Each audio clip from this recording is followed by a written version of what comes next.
Ephesians chapter 6 ang atin pong aralin. In verse 10,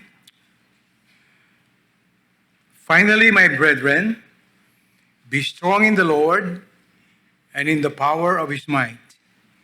Put on the whole armor of God, that ye may be able to stand against the wiles of the devil.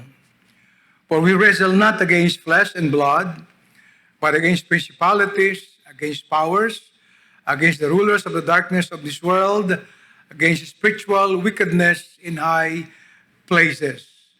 Wherefore take unto you the whole armor of God, that ye may be able to withstand in the evil day, and having done all, to stand. Stand therefore, having your loins girt about with truth, having on the breastplate of righteousness, and your feet shod with the preparation of the gospel of peace. Above all, taking the shield of faith, wherewith ye shall be able to quench all the fiery darts of the wicked, and take the helmet of salvation and the sword of the Spirit, which is the word of God, praying always with all prayer and supplication in the Spirit, and watching thereunto with all perseverance and supplication for all saints." Salamat po, Diyos, muli sa pagkabasa ng iyong banal na salita. Abutin mo po kaming muli ng iyong banal na Espiritu upang ang salita mo, Diyos, ay higit po naming maunawaan at ito po ay maging bahagi ng aming pong malalim na pagkaunawa sa iyo pong biyaya sa aming buhay, ang iyong kaligtasan at iyong layunin sa bawat isa sa amin. Muli, Diyos, ganun din po ang ilan namin mga panauhin.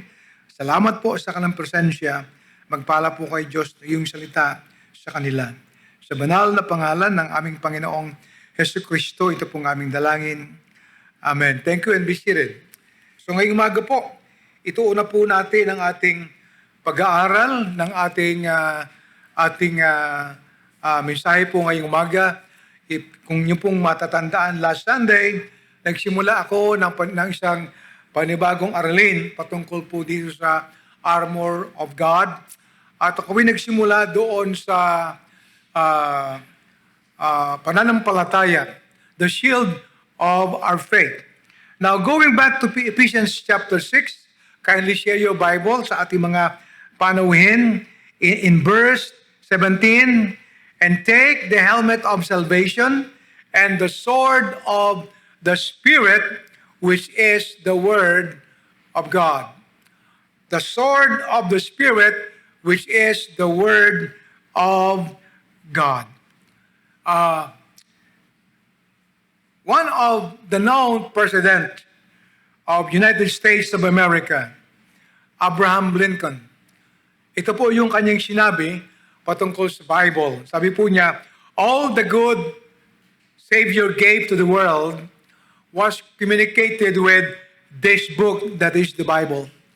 Sabi niya, ang lahat ng mga mabuti na nagbinigay ng ating Panginoon sa atin ay kanyang ipinagkaloob. Nais po niya itong malaman natin sa pamamagitan ng isang aklat. Yan po ang salita ng Diyos, the Bible. If we could not know the right and wrong, maliban dito, hindi natin malalaman kung ano yung tama at matuwid. Kung ano yung mali sa katuwiran, and all things most desirable for man's life when it comes to his welfare, here and hereafter, are to be portrayed or found in the Bible. Kaya po, ang tao po hindi nang kailangang maghanap pa ng mga manghuhula upang alamin ano yung kanyang buhay. Just stick to the Word of God and you will know God's plan for you. Amen? He said, all things most desirable for man's welfare.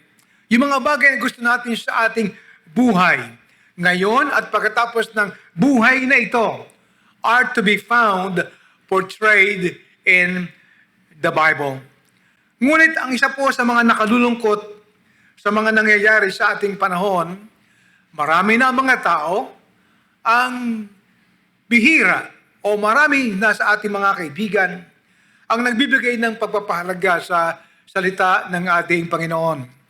You seldom see Bible in a home. You can seldom see children reading the Bible, parents reading the Bible. You can seldom see na sa mga paaralan ay nagsipagturo ng Biblia. So, what we could see today is that people today are becoming what? Strangers from the Word of God.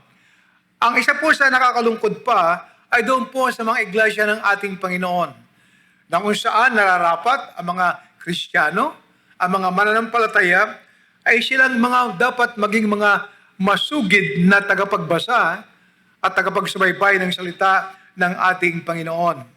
Bagamat marami po ang marami mga tao na they affirm the Bible through their lips, but seldom we could see it is being confirmed through their lives. Amen. What a different thing to affirm, meaning, oh yes, yan ay Biblia yan.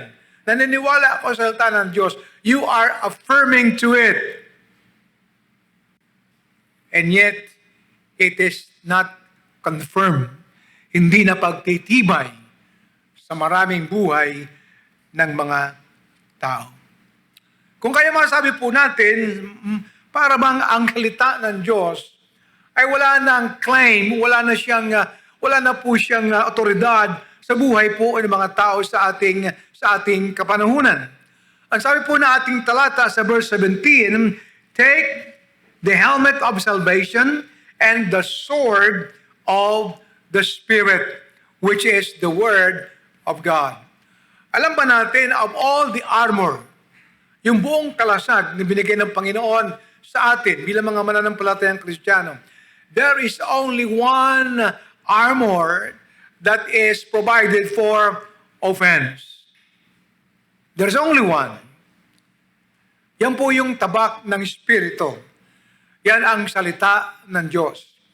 Kung ang shield of faith, siya po yung ating first defense ng mga atake ng kaaway natin. Now, we have discussed that last Sunday. The sword of the Spirit is the only armor that the Lord provided for us to be an armor of offense. Tabak ng Espiritu na salita ng Diyos. So, what we have today is the sword of the Spirit. Amen? Na sa ating kamay minamahal ang tabak ng Espiritu, ang salita ng ating Panginoong Diyos. In Hebrews chapter 4 verse 12, it says, for the word of God, chapter 12, for the word of God is quick and powerful, sharper than any two-edged sword. Sapagkat ang salita ng Diyos ay buhay. The word quick means it is alive. Ito'y buhay. Hindi po yan patay na salita. Hindi po yan aklat na after many years, it's already a dead manuscript. Patay na mensahe. But it is alive, meaning quick. It is lively. Ito'y buhay. It is quick and powerful, sharper than any two-edged sword, piercing even to the bone and marrow, the soul and the spirit, the discerner of the thoughts and intents of the heart. Yan po yung salita ng ating Panginoon. So ngayong umaga po, I would like to discuss our topic this morning as the power of the Word. Ang kapangyarihan ng salita. Ang salita ng ating Panginoon. Let me begin by saying that the Word of God is invincible. Hindi ito nalulupig. The Word of God is invincible. Hindi kailanman ito'y pwedeng daigin o kailanman ito ay lupigin ng ninuman. Right? Isang araw, merong isang hindi naniniwala sa Diyos at sa kanyang salita, ng kanyang pangalan ay si William Hone. Sa kanyang paglalakad sa tabing kalye, nakita niya po ang isang bata na nakaupo sa isang upuang maliit, and he was reading the Bible. Siya ay nagbabasa ng Biblia. And then sabi po ni William, Why do you spend your time with a worthless book like that? Bakit ka nagsasayang ng iyong panahon sa aklat na yan na walang kabuluhan? The little child, the lad responded, "It is the only thing that gives my sick mother any comfort." Ito lang ang nagbibigay ng kaaliwan sa aking ina na mayroong karamdaman. And William was moved by the youngster's comment, and he decided to read the scripture. Nagsimula siyang bumasa ang salita ng Panginoon. Sometime later, he wrote the following line on one of the pages of his Bible. "The proudest heart that ever beat hath been subdued. The wildest will ever rose to scorn thy cause, O God, or aid thy foe is quelled, my God, by thee."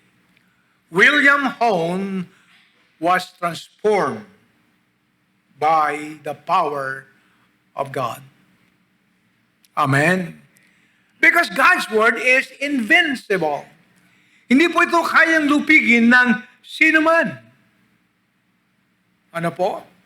Marami mga aklat na tayong nabasa at dumaan sa ating mga kamay, ngunit pagkatapos ng mga dekadang mga taon, ito ay luma na. Wala na. Sinusunog na lamang. Alam niyo po ba yung Bible na tangan ninyo? Na King James Version, yan ay unang lumabas noong 1611. And today, that was 414 years. The Bible that we are reading tonight or this morning, King James Authorized Version of 1611, reached now on its year 414 years. Wow. 414 years. That is my King James Bible. King James Bible. Let me give you some reason of this. Number one.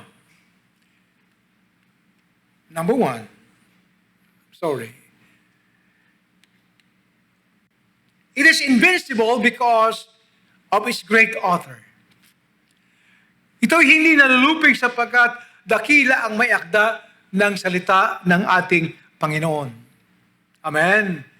Dakila ang may akda ng salita ng ating Panginoon. Kung ating titingnan po ng Hebrews chapter 4, verse 12, and 1 Peter chapter 1, verse 23 to 25, ang sabi po ni Apostol Pedro, "Being born again, not of corruptible seed, but of incorruptible by the word of God that lives and abides forever." Pinanganak tayo muli, hindi po sa binhing nasisira, kundi sa walang kasiraan ang salita ng Diyos. It is the word of God. Amen? It is the word of God. Ito'y salita ng ating Panginoon. Right? Ang kanyang otoridad ay sa Diyos. Yun ang kanyang authority. God is the authority of this invincible word. God is the authority of the Scripture. Amen? Kung kaya po ang mga tao o sino mang tao na hindi po nagpapasakop at tumatanggap sa otoridad ng salita ng Diyos, kailanman hindi pwede siyang magpapasakop sa anumang uri ng otoridad. Any person who refuses the authority of God's word cannot be ruled by any authority. Amen? Any person. Kaya po ang mga tao minamahal hindi matutong magpasakop sa otoridad sapagkat mismo siya ay hindi nagpapasakop sa otoridad ng ating Panginoon. Amen? It is invincible, it is because of its great author, ang kanyang dakilang may akda. Ito po ay hindi taong lumikha. Ito'y salita ng Diyos. A Bible teacher spoke to 800 students in a state university. And he was informed that the Bible should not be mentioned in the school. Nakakalungkot, kapatid, sapagkat marami po tayong mga paaralan dito sa bansa at sa marami pang mga lugar, especially po sa Europa at sa West, na ang salita ng Diyos hindi na po makapasok sa mga paaralan. So this preacher, this Bible teacher, he was invited to speak to 800 students, but he was informed that the Bible should not be mentioned in the school. Nagpapasalamat po tayo sapagkat dito sa atin, meron tayong malayang panahon at pagkakataong magturo. Inaantay na lang po natin yung ating schedule. Meron tayong pagtuturo dito sa Almansa Elementary School. Merong pagtuturo dyan sa high school, dito sa Laso. Merong pagtuturo ng Biblia doon sa Admiral, yung Tech Book High School. That is a great privilege, amen? But the same preacher was invited to talk about to 800 prisoners in the state penitentiary, and the warden asked him to give them Bible truth. Have you seen the difference? Pag nasa kulungan na, pwede nang turuan ng Biblia. Kaya marami mga tao, doon pa lang natuto ng Biblia pag nasa kulungan na.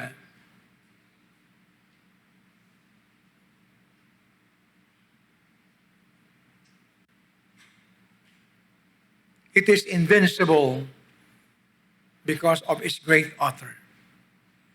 God is the author of the Scripture.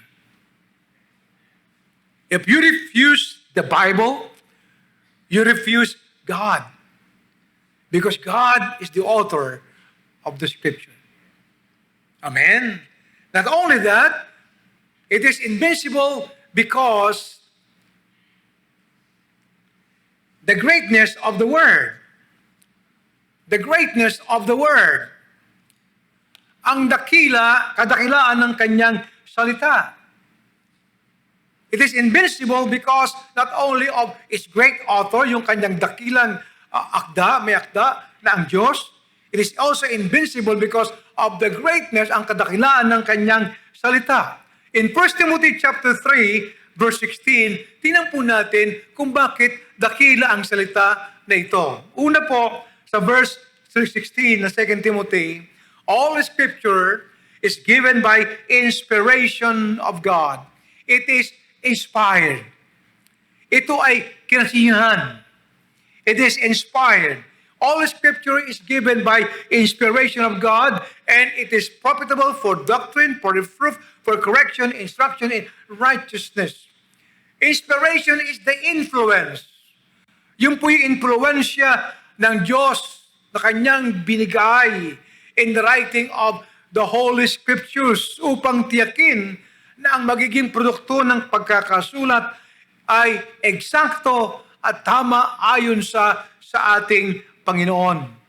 Ang sabi po ni Pedro po sa 2 Peter chapter 1, verse 20 to 21, buksan po ninyo mga Biblia po ninyo, knowing this, that no prophecy of the Scripture is of any private interpretation. Walang ang hula ng Biblia ay hindi dumating sa pribadong kaisipan o kaya pang-unawa.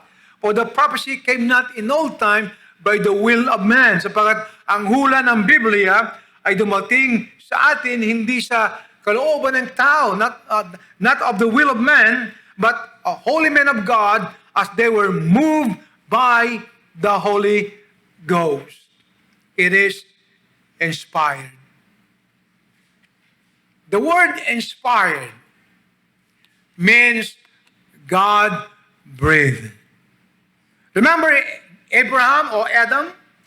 Nung siya po'y hubugin ng ating Panginoon ng Genesis chapter 1, ang sabi po doon, God breathed upon his nostril the breath of life. And that is exactly the word theonoptus, inspired. And Adam became a living soul.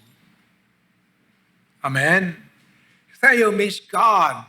Noptus means breath. Spirit.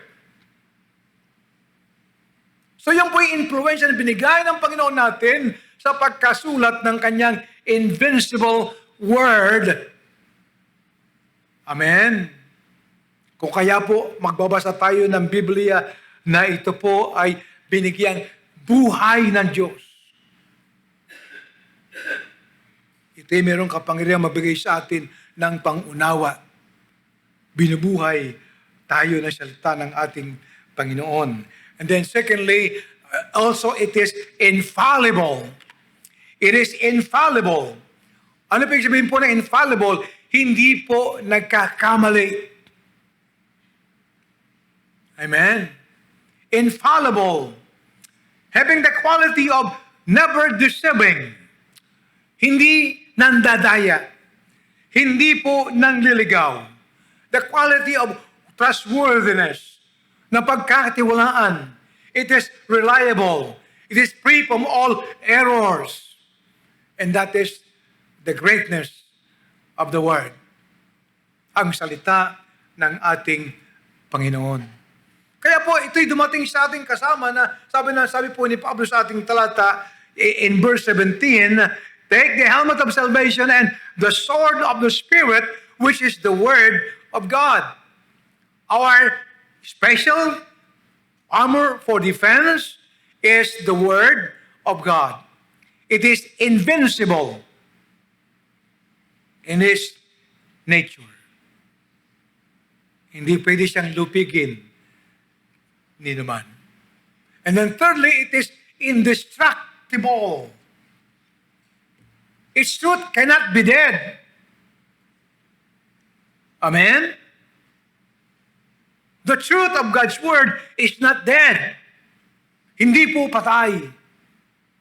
Ang sabi po ni Pedro sa 1 Peter chapter 1, verse 25, the Word of the Lord endureth forever. Amen? Ang salita ng Diyos ay nananatili magpakailanman. It endures forever. It is indestructible. Hindi kailanman pwede itong wasakin ng tao. Maraming sumubok na wasakin ang salita ng Diyos. Ngunit kailanman, ang salita ng Panginoon ay hindi po napapalupig. It is invincible. Amen. Lumipas ang maraming mga taon, mananatiling ang salita ng Diyos ay kanyang banal na salita. Hindi ba napakahalaga po sa ganang atin na yung Bibliang tangan mo ay pahalagahan mo yan sapagkat yan ay salita ng ating Panginoon. Amen? Ito ay otoridad na galing sa Diyos sa buhay po natin. Kaya bilang mga magulang, alam niyo po, para makuha natin may implant natin sa ating mga anak, yung otoridad, minamahal, simulan natin sila sa otoridad ng salita ng ating Panginoon. Sapagkat kung ang bata ay hindi magpapasakop ang kanyang puso't isip sa salita ng Diyos, hindi rin siya kaya, hindi siya magpapasakop sa otoridad mo. Let him learn to be subject and recognize the authority of God's Word in his life. And he will learn, he can learn to subject him or herself to your authority bilang mga magulang. Just recently, I have my new project. Doon sa aking apo na lalaki. I started him to read the scripture every day. Yan ang ating project, sabi ko sa kanya. Every day, pagkatapos mo ng yung pages, punta ka sa office ni Lolo, magbabasa ka ng Bible. So after ng office, after ng kanyang face work, punta sa office yan. I started yung kanyang basahin niya yung Book of Acts. Every day.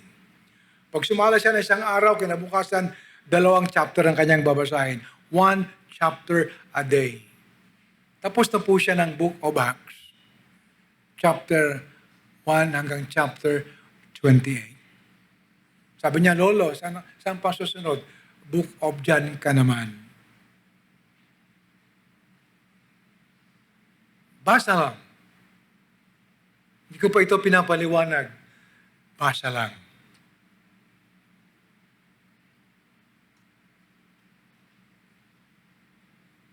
The greatness of the Word. Secondly, not only the Word is invincible, let us see the influence of the Word. Hindi lang ang salita ng Diyos ay hindi kailanman napapalupig, dinadaig. Tingnan po natin ang influensya ng salita ng Diyos. Going back to our text, sa 1 Peter chapter 1, verse 25, tingnan po natin ang salita ng ating Panginoon. Ang sabi po ni Pedro po sa ating talata, but the word of the Lord endureth forever. Ang salita ng Diyos ay nananatiling magpakailanman. And this is the word by which the gospel is preached unto you. At ito ang salita na kung saan ang ebanghelyo ay ipinangaral sa inyo.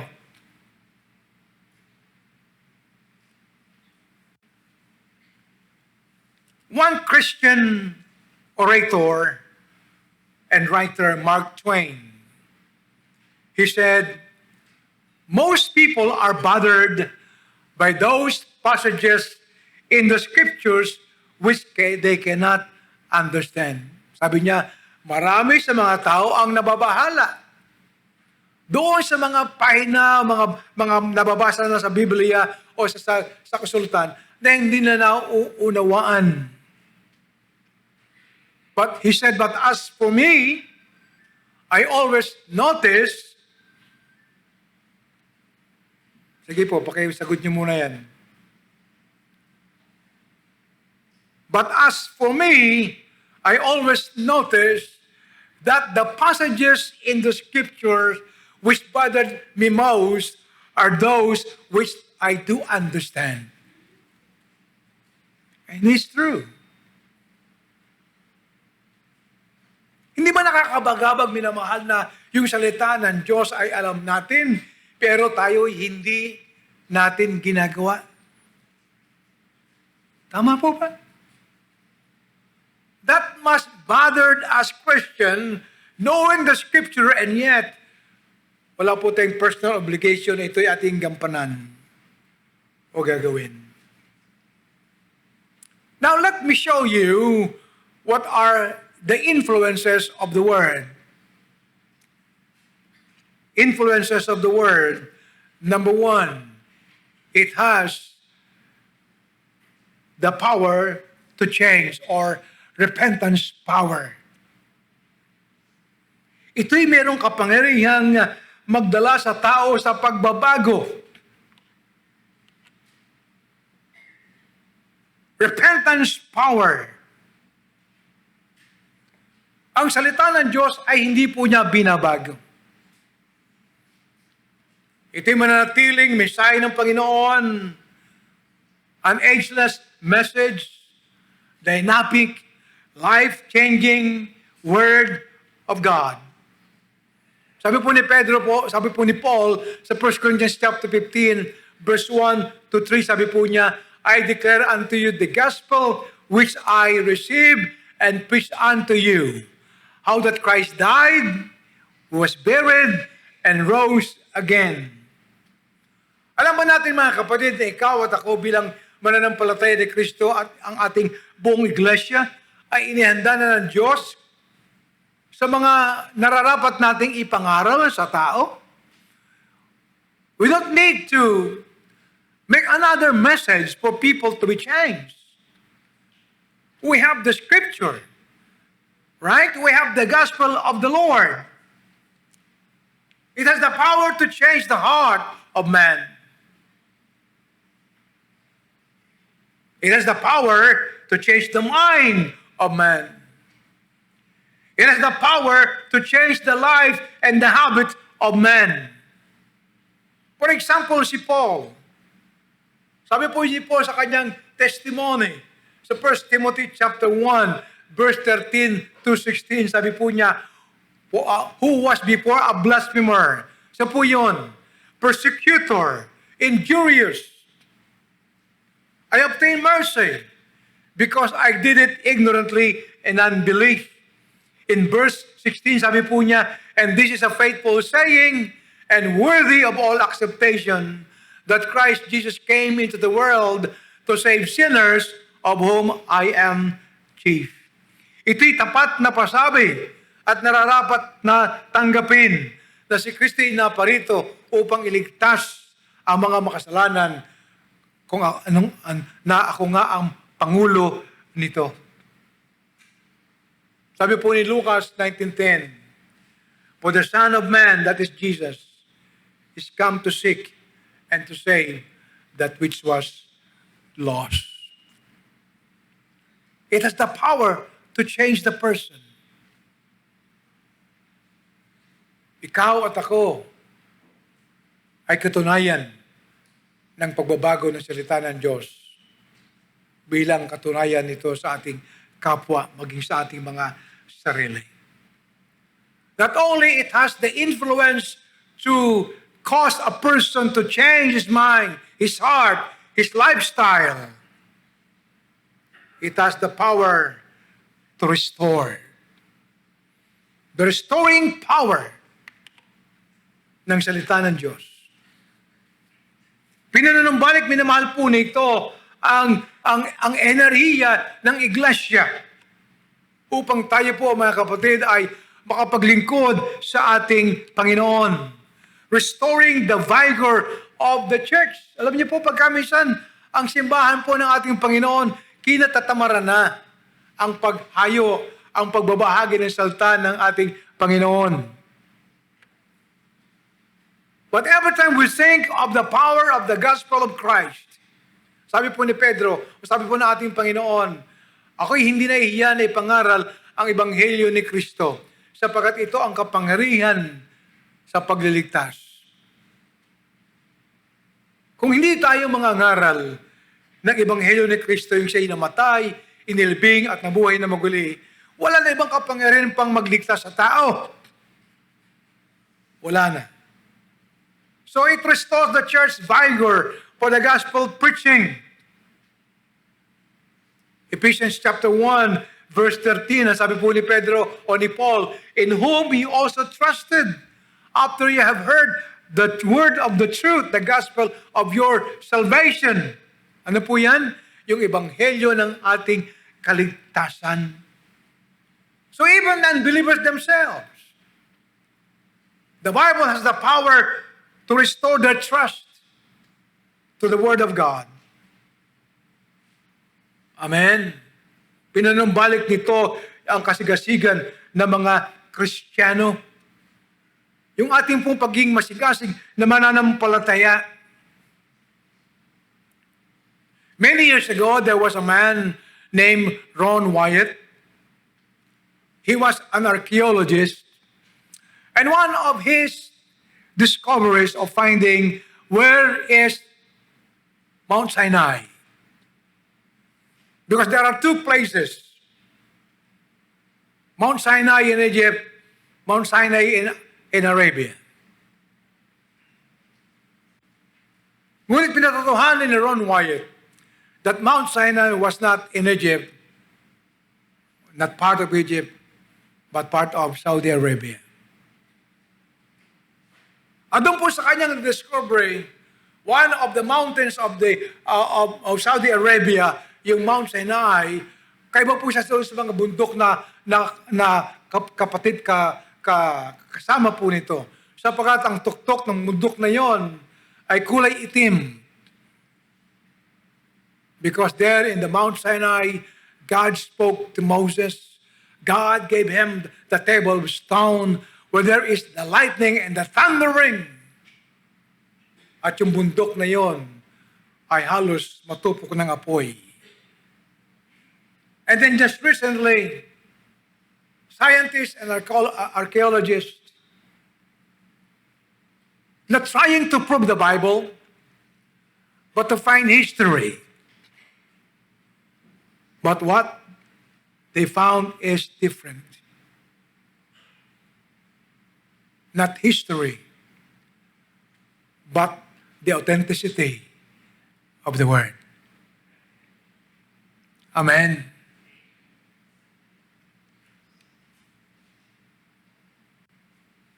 Though the truth of the Bible is hidden, it is not dead. Soon and after, the people will discover na ang salita ng Diyos ay totoo. Restoring the church on our feet, on our faith in God. Amen? That even the unbelievers may say ang salita ng Diyos ay totoo. They made a thorough research on that, trying to prove that Ron Wyatt is wrong, and they are there for history. But there they found the authoritative claim of the Scripture that it is true. It has also the restraining power.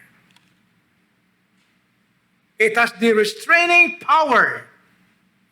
The restraining power for God's people, lest we go astray.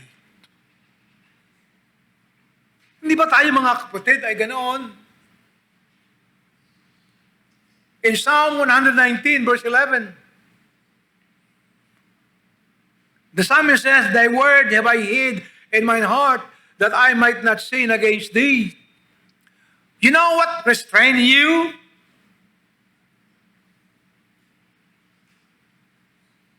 To sin and be a backslider? To live a life of worthlessness? What restrains us? It is the Scripture. It is the Word of God. Kaya po sabi po ng Psalm, "Thy word have I hid in mine heart, that I might not sin against thee." The Word of God has its restraining power. Psalm 119 verse 67. Sabi po ng sumulat, "Before I was afflicted, I went astray. But now have I kept thy law." Before I was afflicted, I went astray. Bago siya nakaranas ng pagpalo ng Diyos, ano sabi po niya? I went astray. Siya inalilis ng landas. Siya inaligaw ng kanyang landas. But now, she said, I have kept thy law. The influence of the Word, changing or repentance power, restoring power, restraining power. Amen. Bakit po? Sa pagkasabi ng Bible, ito'y salita ng Diyos. Wala lang makapagbabago at sa atin po'y makapag-iingat, minamahal na tulad ng ayon sa kalooban ng Panginoon natin, kundi ang kanyang banal na salita, ang salita ng Diyos. What can wash away our sin? Nothing but by the blood of Jesus Christ. Number 3, the intention of the Word. The intention of the Word. First, what is the Word of God? It is the sword of the Spirit. The Word of God, it is invincible. Hindi ito napapalupig.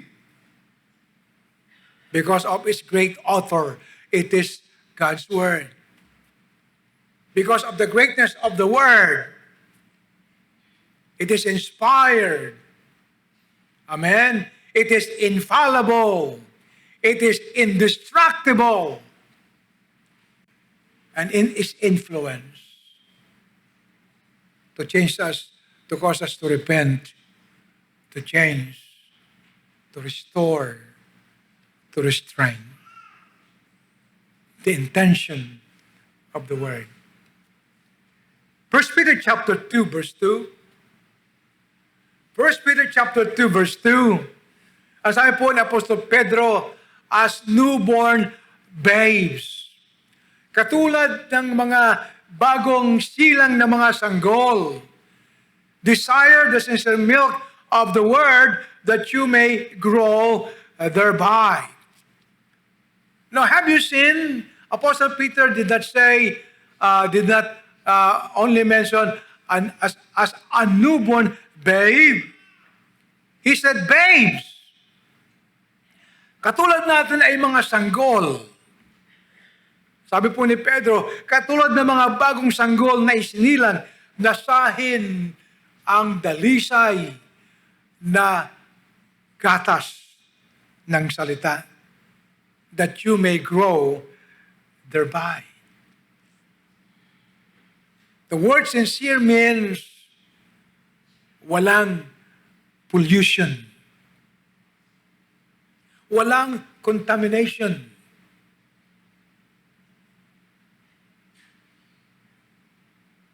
Experience ba na kayo ay na food poisoning? Amen? Kumain ka ng spoiled na pagkain. Yung salitang sincere. Walang pandaraya. Walang corruption. Dalisay. Hindi mo ba't kamangha-mangha yung gatas ng ina para sa sanggol? Tama po ba? The first food na binigay ng Panginoon dun sa bagong silang na sanggol ay ang gatas ng ina. Everything that could nourish the baby ay naando na ang buong kasangkapan kailangan ng bata. Kaya wala pong may tutulad na gatas na ginawa ng tao. Tama po ba? Amen? Yung nabibili ninyong mga gatas sa pamilihan na nakalata o kaya ay nakalagay sa mga mga papel o container, that could never be equaled to the milk na binibigay ng kanyang ina. It is complete. Complete. Lahat ng kasangkapan na kailangan ng sanggol ng kanyang katawan ay nilagay ng Diyos sa gatas ng kanyang ina. That is the wonder of God's creation. Amen? Hello? Kahanga-hanga ang paglikha ng Diyos. Kahanga-hanga. Kung kaya sabi po ni Pedro, ay sa ating paksang pag-aaral, yung intensyon ng salita. The intention of the word.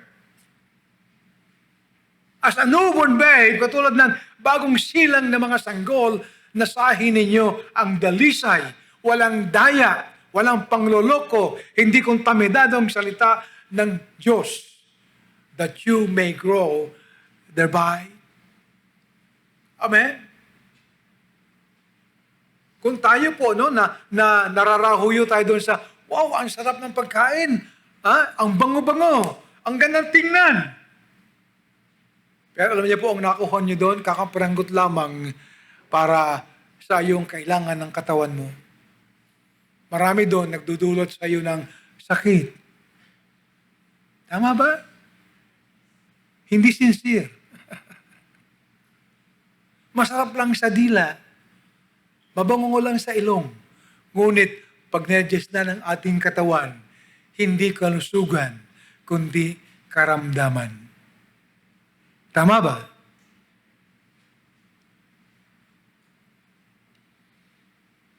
Nourishment of the Word. The nourishment for life's maturity.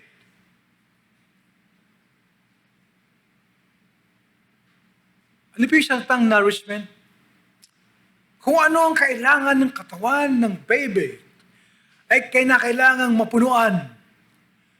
At ang pupuno nito ay ang kanyang unang pagkain, ang gatas ng kanyang ina.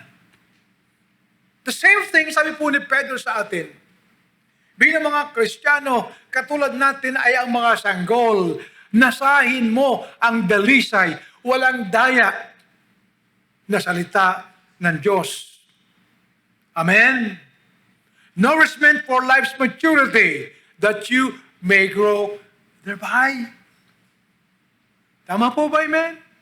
At mula doon, kayo ay magsisipaglago. Now, ito po yung pagkakatiwala natin mula sa Diyos. This is our trust from the Lord. The church is responsible for the newborn, sa mga bagong silang na mga tao na Kristiyano. Kung kaya nga po ang iglesia po, matuturing po natin na mga pediatricians, tagapagpaalaga ng mga bagong silang, yung mga bagong born again ng ating Panginoon, the newborn in Christ. Right? Marami tayo mga bagong nabautismuhan, bagong nagsitanggap sa ating Panginoon, katulad nila yung mga bagong silang na sanggol. And we are the pediatricians upang sila ay pakainin ng dalisay na gatas. In Acts chapter 2, verse 47, ang sabi po doon, and the Lord added to the church such as should be saved. Yung po yung mga bagong silang. Anong kailangan nila? Ang dalisay na salita ng ating Panginoon. So this is now our task as a church. Our trust. We're trusted with the newborn Christians. Dapat silang turuan ng salita ng Panginoon. We have also our task to feed these little ones with the sincere Word of God. Kaya po, napakaganda po yung hindi lang natin sila nadala kay Kristo, na sila po ay sinilang na muli. Tinatawag sila sa Biblia ng mga sanggol spiritual. Kailangan din natin silang turuan, pakainin ng dalisay na gatas ng salita ng Diyos. Kaya po ikaw na nagdala ng iyong bisita, kamag-anak mo, kaibigan mo, meron ka ring obligasyon. At sama-sama po nating pagtulong-tulungan ng mga bagong mga kapatid natin dito na katulad ng mga bagong silang na sanggol ay pakakainin natin ng salita ng Diyos. It is the nourishment for life's maturity.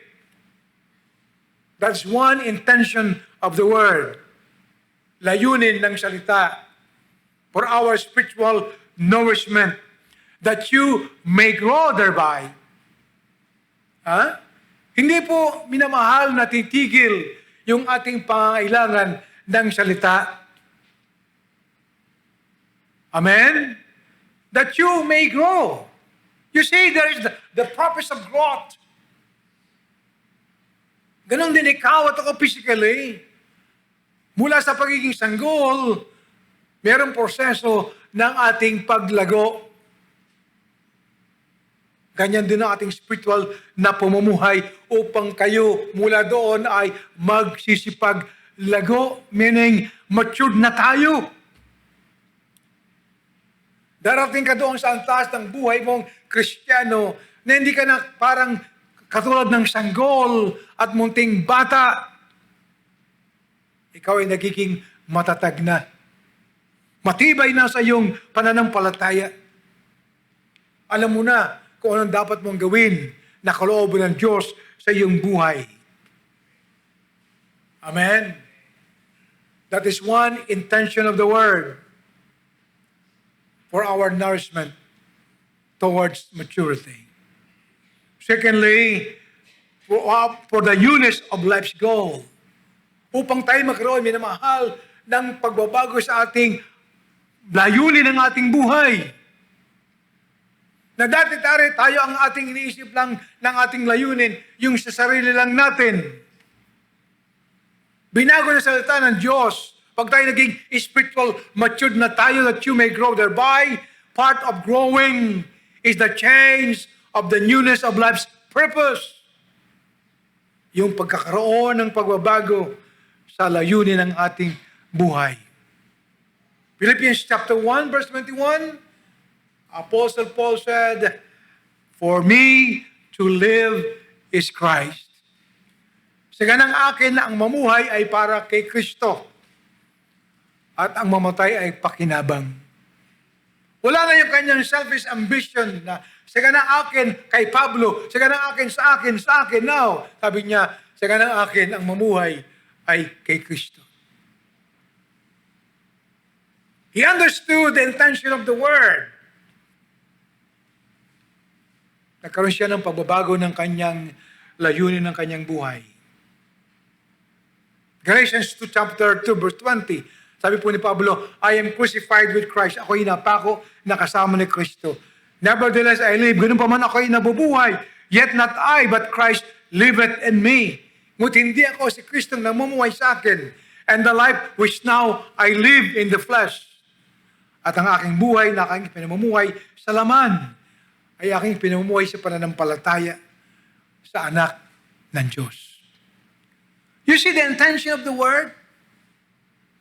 Sige ng atin mga Kristiyano, hindi po lamang tayo bilang mga mananampalataya to be nourished. Mapunuan yung ating spiritual na pangangailangan. Mula sa pagiging bagong sanggol kay Kristo, ikaw ay mag-mature sa iyong pananampalataya, sa iyong pagkaalam, sa iyong paglilingkod, at ang pangalawang intensyon ng salita ng Diyos ay pagkakaroon mo at ako ng bagong purpose. Layunin ng buhay natin. Amen? Bagong layunin. Hindi na po yung layuning makasarili. Hindi na yung layuning makasanglibutan. Kundi layuning makapagbibigay ng karangalan sa ating Panginoon. Newness of life's purpose. That is the intention of the Word as we grow and become mature. Binabago nito yung ating pananaw sa ating pamumuhay. Ang ating mga personal na ambisyon ay binabago upang ito ay matuon sa ambisyon natin para sa ating Panginoong Diyos. Amen. Sabi po ni Pedro po, ni John, iwan natin ang sanglibutan. Huwag nating ilaga ang ating pag-ibig dito. Love not the world, neither the things that are in the world. Dati yun ang ating life's purpose. The lust of the flesh, the lust of the eyes, and the pride of life. That is our purpose. Yung kapalaluan ng buhay, yung yabang ng buhay. Kasaganaan ng buhay. Ang sabi po ni Pedro, sabi po ni John, ang gloria ng sanlibutan to ay nawawala. All the glory of this world, the lust of the flesh, the lust of the eyes, and the pride of life, ito ay nawawala. At tandaan mo, wala kang dadalhin sa kabilang buhay mo. Iiwan mong lahat yan. Ngunit ang gumagawa ng kalooban ng Diyos ay mananatiling pang magpakailanman. So the intention of the Word, Christian, is for our spiritual nourishment mula sa pagiging sanggol. Ako hindi na sanggol spiritual. Dumaan din po ako dyan. Ngunit ngayon, I could say na I am matured believer. I know my life's purpose. I know my goal in life. Tulad sabi ni Pablo, sa ganang akin, ang mamuhay ay kay Kristo. The intention of the word. Nourishment for life's maturity. The newness of life's purpose. Number 3, neutralize life's adversary. Remember, sabi po ni Paul, the sword of the Spirit, which is the Word of God. Ang tabak ng Espiritu, the only armor of our defense. The sword of the Spirit, which is the Word of God. In Matthew chapter 4, sabi ng Biblia, in verse 3 to 10, sabi po ng Biblia, and when the tempter came to him, if thou be the Son of God, command that the stones be made bread. After 40 days and 40 nights, na si Kristo po ay nandun nag-fasting sa bundok, dumating ang manunukso, ang diablo, at sabi ng diablo sa kanya, kung ikaw ang anak ng Diyos, ipag-utos mo na ang mga bato na ito ay maging tinapay. Alam niya si Kristo gutom na, physically. Sabi ng Panginoon, but He answered and said, it is written, nasusulat, man shall not live by bread alone, but by every word that proceeds from the very mouth of God.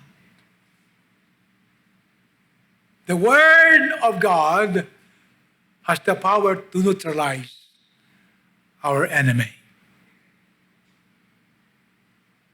Amen? Jesus uses the Word. 3 times ginamit ng diablo ang salita, but he was neutralized by the Word.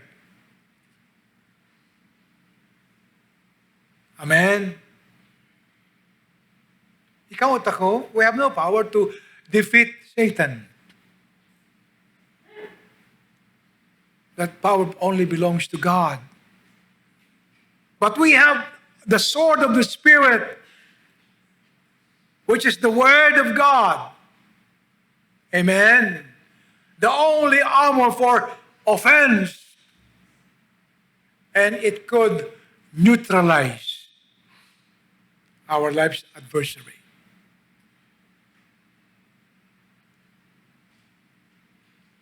You know, when the devil comes to you and tempted us, neutralize him through His Word. Kaya napakahagi, mga nanampalataya na ikaw at ako ay nag-memorize ng salita ng Panginoon. Right? Christ knows the Scripture. He knows it by His heart and His mind. Kaya sabi ni Kristo, it is written, man shall not live by bread alone, but by every word that proceeds from the very mouth of God. Kaya hindi po lamang narapat na ikaw at ako minamahal ay nagbabasa ng Biblia. I-memorize natin. Because the day will come that the devil will tempt us to sin against God. And then you can neutralize his temptation by quoting the Scripture. You may say, it is written.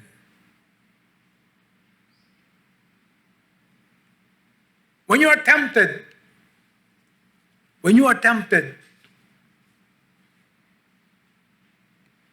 na mawala minamahal sa iyo ang pagtitiwala sa ating Panginoon, and the devil may cause us to doubt His promise.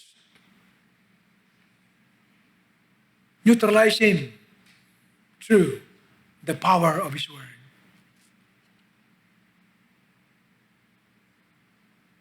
Tell him it is written. Amen? Tell him it is written. It neutralizes our life's adversary. Right? Kaya po yung Biblia yung tangan-tangan natin. Yan po yung salita ng Diyos. Yan po yung isang kalasag na binigay ng Panginoon na the only weapon of offense. Amen? We better know it and use it. Sapagkat ito yung binigay ng Panginoon upang ating malabanan ang tanging sandata na binigay ng Diyos sa atin spiritually to make our attack or offense.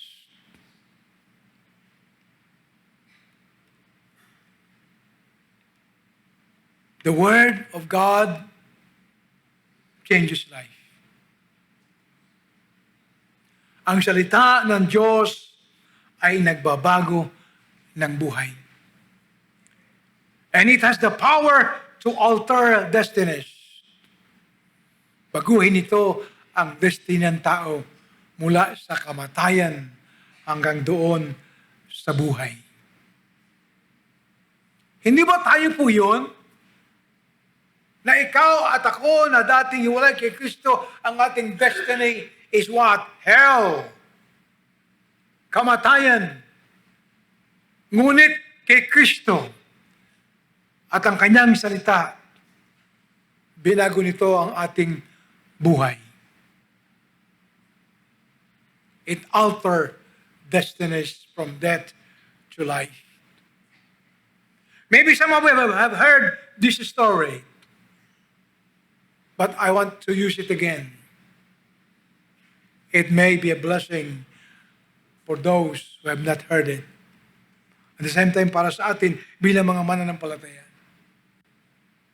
There was a dangerous man in all India. And his name was Ramad. Everywhere you mention the name Ramad, alam na mga tao ito'y masama. Siya at ang kanyang gang attacked, plundered, terrified remote villages in their areas. And he was hunted and wanted by the law, dead or alive. Ganyang kasama itong si Ramad. While ransacking one of the small house in these villages, he found a small black book. At first, he started to throw it away. Sa kanya walang kwenta, ano man po yan. Ito kanyang tinapon. Ngunit napansin po niya na aklat po na ito, ang papel po nito ay manipis lamang, at ang kanyang sukat ay tamang-tama doon sa kanyang gagawing pananabako. Roll your own cigarette. Kumuha po siya ng aklat na ito, and each evening, itong si Ramad, while relaxing, pipila siya ng isang pilas doon sa maliit na pocket Bible na yon at kanyang iraroloon yung kanyang tabako at siya ay maninigarilyo. Every night, after meal, kukunin niya ang isang piraso and fold it for his tobacco. And one evening, while he was folding the thin paper of the Bible, he noticed that it was written in his own dialect or language. So each evening after eating, he would tear a page, but before using it as a rollover ng kanyang sigarilyo, babasahin muna yun. Babasahin niya muna bago niya i-roll over yung papel na yon at ang kanyang tabako upang ito'y kanyang sigarilyuhin. And it became his habit every night, every day, until one evening, Ramad knelt down and confessed his sin and received Jesus Christ as his Lord and Savior.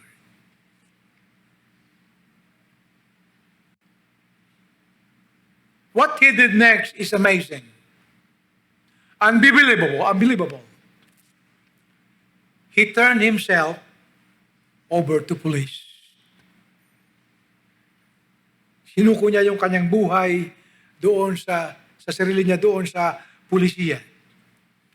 And to much of the surprise, this bandit, this prisoner, this man who is hunted dead or alive, became a prisoner for Christ.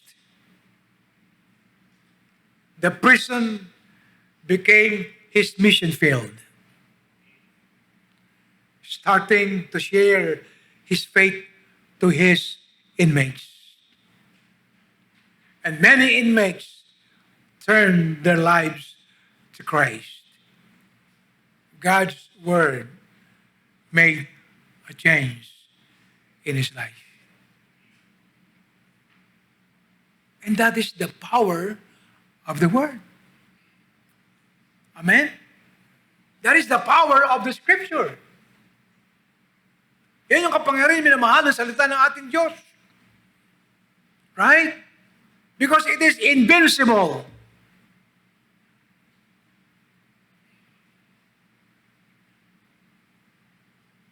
It is the Word of God.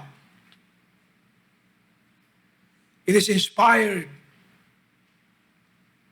It is infallible. It is indestructible. It can nourish anyone. Right? It influences a person for his spiritual growth.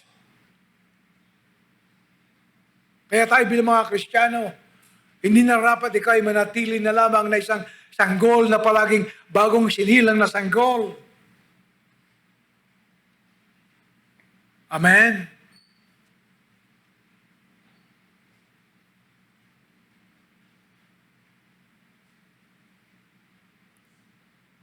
It changes our lives, our heart, our mind, our goal. God's word has its own intention to you. Right? Anong layunin ng Panginoon sa buhay mo? Narapat po ay alam po natin yan.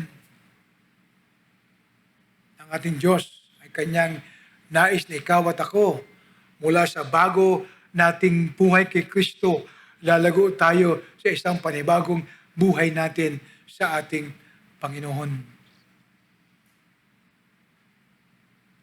And God said, my word of God, this is the sword of the Spirit. At sana wag mong baliwalain niya ang Biblia na yan. Tangan-tangan mo ang 414 years na Bible na tangan natin. Hindi ka pa isilisilang Biblia na yan. Tama po ba? Ito ang ating kalasag na binigay ng Panginoon as our weapon of defense. Right? It can transform us. It can help us grow. It can neutralize our enemy. And let me tell you this, the Word of God is our food for the soul. As we eat 3, 4, 5 times a day, never neglect the Word of God. Because as we desire it, as sabi po ni Pedro, we will grow thereby. Amen? We will grow thereby. Ito po ay hamon hindi lang po sa mga bago nating mga kapatid.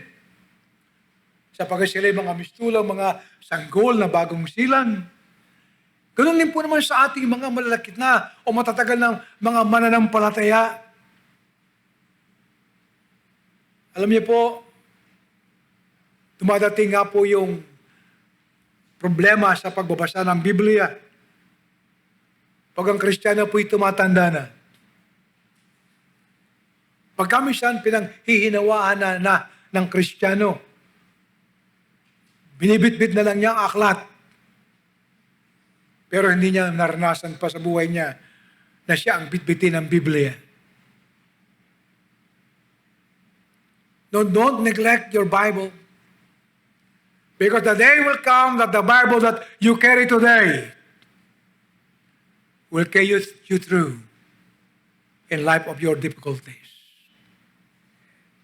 The same word that you neglect will carry you through in your life of troubles and problems that can give you the strength to overcome.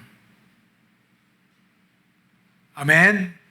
The sword of the Spirit, which is the Word of God. And that is the power of the Word. Amen? The power of the Word.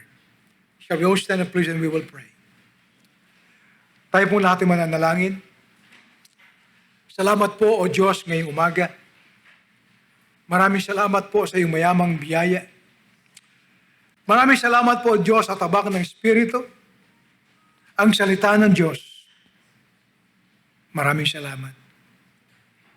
Salamat, Panginoon, sapagkat nakita namin ang iyong salita po, O Diyos, ay hindi kailanman malulupig. Hindi itong Diyos na pwedeng daigin ng anumang pagpuksaan ng tao. Maraming salamat, Panginoon, sapagkat ang iyong salita, O Diyos, ko'y dumating sa amin na taglay ang impluensya nito sa buhay namin. Pinagbago nito kami. It has the power to change us, to repent. It has the power to restore us. Panambalikin kami, Panginoon.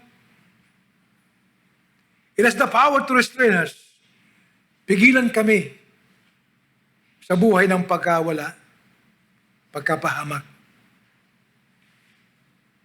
Salamat sapagkat ang iyong salita ay tinataglay. Din ito ang magandang layunin. The intention of the word.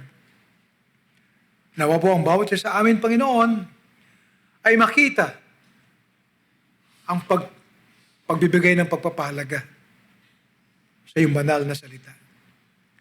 Pinupuri naman kayo, Diyos, pinasasalamatan sapagkat ang lahat po ng ito ay aming dalangin sa banal na pangalan ng aming Panginoong Jesucristo. And all God's people will say, Amen. Thank you so much.